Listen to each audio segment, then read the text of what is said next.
To the rule. हमें इस movie के टाइटल से पता चल गया था कि इस मूवी में पुष्पराज के राज के बारे में बताया जाएगा। पुष्पा की ही सरकार होगी, पुष्पा का ही कानून होगा, पुष्पा का ही पुलिस स्टेशन होगा और पुष्पा का ही कोर्ट होगा। यही इस मूवी में दिखाया भी गया है, पुष्पराज का राज। तो मूवी शुरू होती है जापान के एक पोर्ट से, जहां इन जापानीज को एक पोर्ट पर कंटेनर में ढेर सारा लाल चंदन और उसके साथ उसी में पुष्पाबंद मिलता है, जो 40 दिनों तक समुद्र का सफर करने के बाद यहाँ पर पहुंचा है। पोर्ट पर मौजूद लोग फोन करके अपने बॉस को बुलाते हैं और उनके बॉस की और पुष्पा की आपस में झड़प हो जाती है और बॉस और पुष्पा आपस में लड़ने लग जाती हैं। इसी लड़ाई में पुष्पा को एक गोली लगती है और पुष्पा सीधे समुद्र में जाके गिरता है। समुद्र में गिरते ही उसे फ्लैशबैक आते हैं अपने बचपन के, जहाँ उसके गांव के बच्चे उसे उसके पिता के नाम को लेकर चिढ़ा रहे हैं। अगर आप लोगों को याद हो तो पुष्पा वन में पुष्पा का बाप था, पुष्पा को कभी एक्सेप्ट नहीं किया था और ना ही उसकी माँ को। इसी बात को लेकर उसके गांव वाले उसे चिढ़ाते रहते थे। वो उसे चिढ़ा रहे होते हैं और उससे बोलते हैं कि तालाब में जो बॉल गिरी है उसे निकाल कर लेकर आ, तभी हम मानेंगे कि तू असली बाप का है। पुष्पा तालाब में कूद जाता है और सीधा अपने बेड पर उठता है। तो जापान में था ना, अभी घर में कैसे उठा? खैर, अगले सीन में हमें लाल चंदन की काटने वाली मजदूर दिखाए जाते हैं, जो कि लकड़ियां काटने के लिए जंगल की तरफ जा रहे हैं। उनके साथ ये कोई नया आदमी भी है, जो कि पहली बार इनके साथ आया है। और इनमें से एक ऐसा भी है जिसकी आज शादी है, लेकिन वो अपनी शादी छोड़कर लकड़ी काटने के लिए आया है, पुष्पा भाव के लिए, अपनी वफादारी दिखाने के लिए। अब बिच्छू, अगर तू नहीं आता तो क्या इनकी लकड़ियां नहीं कटती? एक मजदूर नया होने से मतलब क्या ही फर्क पड़ जाता? अपनी शादी करता आराम से घर बैठकर। लेकिन नहीं, तो पहुंच जाते हैं सारे के सारे जंगल, और लकड़ियां काटने के बाद जब ये पैसों का हिसाब कर रहे होते हैं, तभी इन्हें पता पड़ता कि वो नया आदमी और कोई नहीं बल्कि भंवर सिंह शेखावत है। हाँ, वही पुलिस वाला जिसे पुष्पा ने पार्ट वन में नंगा किया था। वो बदला लेने के लिए इन सभी लोगों को पकड़कर पुलिस स्टेशन ले जाता है, और उसी भी जिसकी आज शादी है। सब लोगों को बचाने के लिए वहां पर पुष्पा पहुंचता है। उसे वहां पर भंवर सिंह शेखावत तो नहीं मिलता, लेकिन और सब पुलिस वाले मिलते हैं। वहां के इंस्पेक्टर से काफी देर बहस करने के बाद भी जब वो लोग इसके आदमियों को छोड़ने के लिए राजी नहीं होते, तो ये उन सभी को खरीद लेता है। और खरीद लेता है का मतलब हो तो लिटरली खरीद लेता है भाई। पुष्पा हर एक पुलिस वाले को उसकी एज और बची हुई नौकरी के हिसाब से उसे पैसे देता है, यानी उसकी कितनी नौकरी बची है और कितनी सैलरी है, और पूरी जिंदगी में अगर वो कमाई करता तो उसकी कितनी सैलरी बनती विद रिश्वत के। सारा पैसा सभी पुलिस वालों को एक ही बार में दे देता है और सबसे कहता है कि तुम लोग तुरंत रिटायर हो जाओ, मतलब अपना इस्तीफा दे दो। सभी पुलिस वाले उसकी बात मान लेते हैं और अपना इस्तीफा दे के वहाँ से चले जाते हैं, और पुष्पा अपने लोगों को लेकर वहाँ से निकाल के ले जाता है। अगले दिन जब पुष्पा सीएम से मिलने जा रहा होता है, तो उसकी बीवी उसे सीएम के साथ एक फ़ोटो खिंचवाने के लिए कहती है। लेकिन जब वो सीएम ऑफिस पहुंचता है तो सीएम उसके साथ फ़ोटो खिंचवाने से मना कर देते हैं, ये कहकर कि तुम गुंडे हो और अगर ये फ़ोटो बाहर आ गई तो मेरी बहुत बदनामी हो जाएगी। पुष्पा को इस बात से बहुत गुस्सा आता है और वो सीएम बदलने का फैसला कर लेता है। वो ये फैसला करता है कि अब से सिद्धप्पा सीएम बनेगा। सिद्धप्पा से दिल्ली जाकर प्रताप रेड्डी से मिलने के लिए कहता है और कहता है कि अब से तुम्हें ही सीएम बनना है। सिद्धप्पा दिल्ली पहुंचकर प्रताप रेड्डी से सीएम बनने की बात कर ही रहा होता है कि इतनी देर में प्रताप रेड्डी के पास उसके भाई का फोन आता है। दरअसल पुष्पा प्रताप रेड्डी के भाई के पास पहुंचता है, वो भी 5 करोड़ रुपए लेकर, और वो भी सिर्फ इस बात के लिए कि वो प्रताप रेड्डी से उसकी बात करा दे। पुष्पा प्रताप रेड्डी के पास पैसों से भरा हुआ एक सोफा पहुंचाता है, जिसके अंदर 25 करोड़ रुपए हैं। और प्रताप रेड्डी जब उससे काम पूछता है तब वो बोलता है कि तुम्हें सिद्धप्पा को सीएम बनाना होगा और इसमें जितना भी पैसा लगेगा मैं दूंगा। सिद्धप्पा सीएम ऑफिस से बाहर निकलता है और पुष्पा को फोन करके बोलता है कि इतना पैसा हम लाएंगे कहाँ से। वही पुष्पा उसे बोलता है कि मैं कोई स्टेट या नेशनल खिलाड़ी नहीं हूँ, मैं इंटरनेशनल खिलाड़ी हूँ। वो मालदीव जाता है चंदन की लकड़ी की डील करने के लिए, और वहां पर 2000 टन लकड़ी की डील करके आता है, वो भी 5000 करोड़ में। वह इंडिया वापस आकर अपने हर एक सिंडिकेट मेंबर को ज्यादा वहीं से ज्यादा दक्षा, लकड़ी हाँ लाने के वही लिए पुष्पा कहता है। पार्ट वन वाली एसपी भंवर सिंह शेखावत के घर पहुंचती है। वो वहां जाके उसे बताती है कि पुष्पा इस समय पूरे स्टेट का चंदन एक जगह इकट्ठा करवा रहा है, जमीन से खोद कर चंदन निकाल रहा है, आसमान से चंदन की बारिश हो रही है। लेकिन किसी को ये नहीं पता कि ये सारा का सारा चंदन जा कहाँ रहा है। लेकिन बिच्चा रेड्डी, जो पहले हमारा आदमी हुआ करता था और अब सिंडिकेट का मेंबर है, वो भी उसके लिए चंदन लेके जा रहा है। और वो अपना माल कहाँ से लेके जाता है ये मुझे पता है। अगर तुम बिच्चा रेड्डी को डराकर पुष्पा की लोकेशन निकलवा सको तो समझ लो तुम्हारा काम हो जाएगा। तुम्हारी भी वाहवाही हो जाएगी कि तुमने एक साथ 2000 टन माल पकड़ लिया और हमें भी हमारा सिंडिकेट वापस मिल जाएगा और पुष्पा का भी सफाया हो जाएगा। भंवर सिंह शेखावत बिच्चा रेड्डी को माल पकड़ लेता है, डराने की कोशिश करता है, लेकिन जब बिच्चा रेड्डी नहीं डरता तो वो उसे धक्का देकर मार डालता है। हाँ, मतलब धक्का देकर नदी में फेंक देता है, जिससे बिच्चा रेड्डी मर जाता है। दक्षा और मंगलम श्रीनू से कहता है कि अगर केवल और केवल इसे डराते तो केवल ये डरता, लेकिन इसे मारने से सिंडिकेट का हर मेंबर डर जाएगा और पुष्पा के खिलाफ हो जाएगा।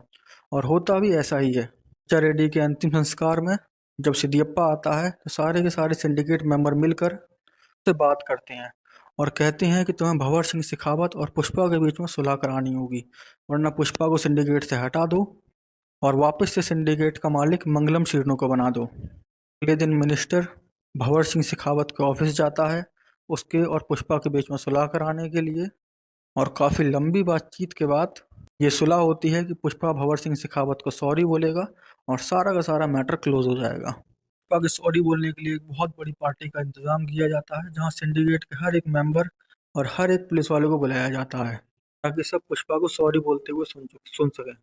और पुष्पा वहां आता भी है, सॉरी बोलता भी है और चला भी जाता है, लेकिन रास्ते में घर जाते वक्त उसे याद आता है कि वो पुष्पा है, और वो बीच रास्ते में से ही अपनी गाड़ी मोड़ लेता है और वापस पार्टी में पहुंचता है। भंवर सिंह शेखावत की गाड़ी को धक्का मार के सिंह शेखावत को मई गाड़ी के स्विमिंग पूल में डुबा देता है, खड़ा होकर स्विमिंग पूल में मूत देता है। हाँ, मतलब भंवर सिंह शेखावत के ऊपर मूत देता है और उससे बोलता है कि सॉरी वॉरी बोलना मेरा स्टाइल नहीं है, मैं 2000 टन माल तेरी नाक के नीचे से लेकर जाऊंगा, अगर तू रोक सकता है तो रोक ले, और इतना बोल के वहां से चला जाता है। भंवर सिंह शेखावत का केवल और केवल एक ही मकसद है, पुष्पा के माल को पकड़ना, और पुष्पा का मकसद है अपने माल को सही सलामत चाइना पहुंचाना। भंवर सिंह शेखावत हर एक रोड पर नाकाबंदी लगा देता है, यहाँ तक कि छोटे से छोटे कच्चे रास्ते पर भी, कि पुष्पा बच के ना जा सके। लेकिन तभी उसे ये एहसास होता है कि नदी में पानी बहुत कम है, इतना कम कि उस पर ट्रक चलाए जा सकते हैं, और सारा का सारा माल नदी में से होते हुए जा रहा है। तो तुरंत माल रोकने के लिए निकलते हैं। पहले तो उसका हर एक पुलिस वाला लगभग लगभग फंसता चला जाता है, लेकिन एंड में वो कुछ बैलगाड़ियों की मदद से माल को पकड़ लेता है, लेकिन पुष्पा का हर एक आदमी वहां से बचकर भाग जाता है और वो केवल और केवल उसके माल को ही पकड़ पाता है। अगले दिन वो सारी प्रेस मीडिया बुलाकर इस बात की खुशी मना रहा होता है कि उसने 2000 टन लाल चंदन पकड़ा है। लेकिन थोड़ी ही देर बाद मंगलम श्रीनु उसे बताता है कि ये लाल चंदन नहीं बल्कि सैंडला है। सैंडला जो कि दिखने में केवल और केवल लाल चंदन जैसा होता है और केवल ऊपर से लाल होता है, लेकिन लाल चंदन अंदर से भी लाल होता है।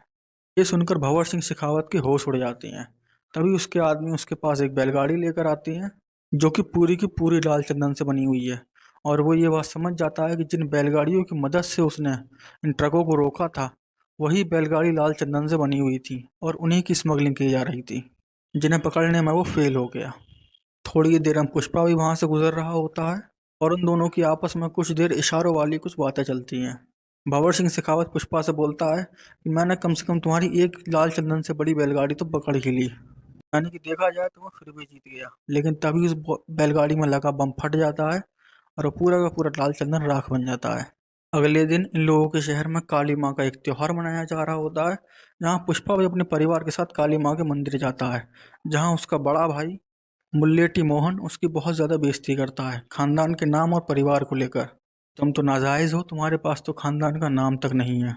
पुष्पा को यह सुनकर बहुत बुरा लगता है, लेकिन वो अपने भाई से कुछ नहीं बोलता। यहीं पर उन लोगों को पता चलता है पुष्पा की बीवी श्रीवल्ली अब पेट से है, यानी कि पुष्पा बाप बनने वाला है।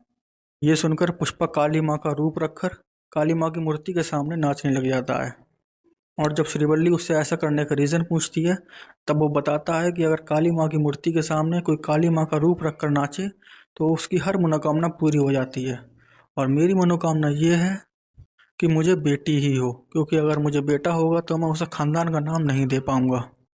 इतना कहकर पुष्पा और श्रीवल्ली भी माँ की मूर्ति के सामने नाचने लगते हैं।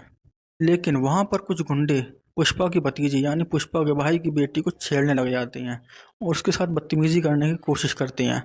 पुष्पा उन्हें जमकर धोता है और उन्हें धोने के बाद जब उसका भाई आता है मुल्लेटी मोहन, तो वो पुष्पा से ये सब करने का रीज़न पूछता है और वो फिर से उसकी बेइज्जती करना शुरू कर देता है कि इसे तो बस हमारे खानदान में घुसने का कोई ना कोई बहाना चाहिए। ये हमेशा अपने हमसे जुड़ने के लिए कुछ ना कुछ करता रहता है। तुम्हें ऐसा करने की कोई ज़रूरत नहीं थी, ये वो कहकर वो पुष्पा की बहुत ज़्यादा बेइज्जती करता है। कुछ दिनों के बाद सिद्धप्पा सीएम बन जाता है और सीएम पद की शपथ लेने के बाद वो तुरंत पुष्पा के घर आता है, उसके घर खाना खाने के लिए। खाना खाने के बाद पुष्पा और उसकी बीवी के साथ फ़ोटो खिंचवाता है, जिसके बाद फिर से एक गाना शुरू हो जाता है। लेकिन एक बात है, जहाँ पुष्पा वन का हर एक गाना बहुत ही अच्छा था हिंदी में भी, वहीं पुष्पा टू के गाने कुछ खास नहीं है। खैर, गाने के एंड में भंवर सिंह शेखावत गाया जाता है, जो कि इस बात की टेंशन में है कि अगर लोगों को पता चल गया कि ये लाल चंदन नहीं बल्कि सैंडिला है, तो कि उसका क्या होगा। वो सस्पेंड हो जाएगा और साथ ही उसके साथियों को भी वहाँ से ट्रांसफ़र कर दिया जाएगा। बात का सॉल्यूशन निकालने के लिए सभी के सभी सैंडिला में आग लगा देता है, क्योंकि चाहे लाल चंदन हो या फिर सैंडिला, जलने के बाद सब राख ही बन जाती हैं। किसी को शक ना हो, इसीलिए अपने एक साथी सब इंस्पेक्टर को भी उसी लाल चंदन मतलब कि सैंडिला में फेंक कर जला देता है।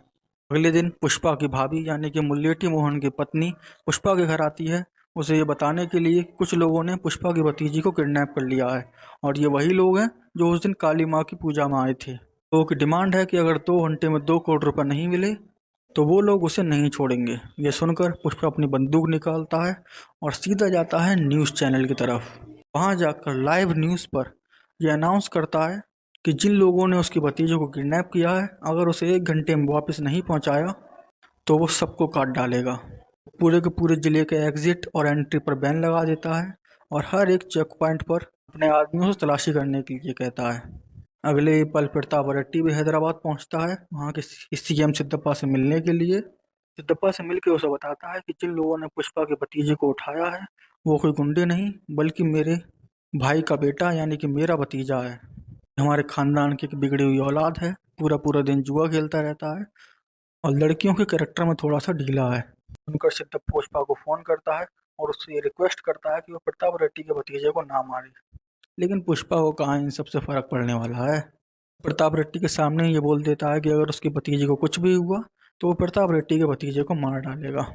अब प्रताप रेड्डी का भतीजा भी पुष्पा के न्यूज़ को टीवी पर देखता है कि पुष्पा ने उसे धमकी दी है और ये सुनकर अपनी दादागिरी दिखाने के लिए पुष्पा को फ़ोन कर देता है और उससे अपनी लोकेशन बताता है और कहता है कि तुम्हें अकेले ही आना होगा, वो भी 10 करोड़ रुपए लेकर। पुष्पा तुरंत 10 करोड़ रुपए लेकर अपनी भतीजे को बचाने के लिए पहुंचता है। वहाँ पहुंचकर वो प्रताप रेड्डी के भतीजे को मारने ही वाला होता है कि वो उससे बोलता है कि तुम्हारी भतीजी के सर पर भी ठीक ऐसी ही एक बंदूक रखी हुई है, अगर तुमने मुझे मारा तुम्हारी भतीजी भी मारी जाएगी। वो लोग पुष्पा को धमकी देकर पहले तो उसे खूब पीटते हैं, लेकिन जब बाद में वो पुष्पा की भतीजी के साथ बदतमीजी करने की कोशिश करते हैं तो पुष्पा उठता है और एक एक को काटना शुरू कर देता है।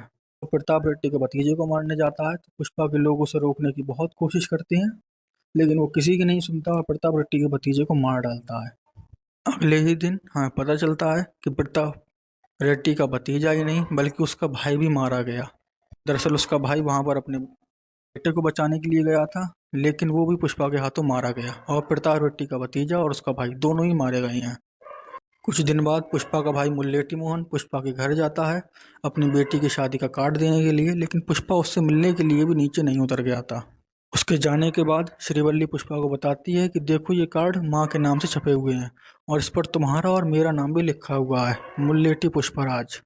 पर पुष्पा बहुत रोता है कि उसे फाइनली खानदान का नाम मिल ही गया। और कुछ दिनों के बाद पुष्पा अपनी भतीजी की शादी में जाता भी है। शादी में उसका भाई भी उसे पूरी तरह से अपना लेता है और उसके खानदान का नाम भी उसे दे देता है। और जिस दिन पुष्पा की भतीजी की शादी है उसी दिन प्रताप रेड्डी के भाई और भतीजे का श्राद्ध भी है। प्रताप रेड्डी के पास एक आदमी एक गुलदस्ता भेजता है जिस पर एक डेविल का साइन बना हुआ होता है। ठीक वैसा ही डेविल के साइन वाला एक गुलदस्ता पुष्पा की भतीजी की शादी में भी रखा हुआ होता है, जो कि फट जाता है। पुष्पा की भतीजी की शादी में रखा हुआ गुलदस्ता फट जाता है। मूवी के एंड में हमें एक आदमी दिखाया जाता है जिसने बॉम्ब का बटन दबाया होता है और मूवी खत्म। अब ये आदमी कौन था, पुष्पा जापान क्यों गया था और पानी में गिरने के बाद पुष्पा का क्या हुआ, ये सब जानने के लिए देखिए पुष्पा 3 द रैम्पेज। आज के लिए बस इतना ही, मिलते हैं अगली वीडियो में। वीडियो अच्छी लगी हो तो वीडियो को लाइक करें, चैनल को सब्सक्राइब करें। Thank you.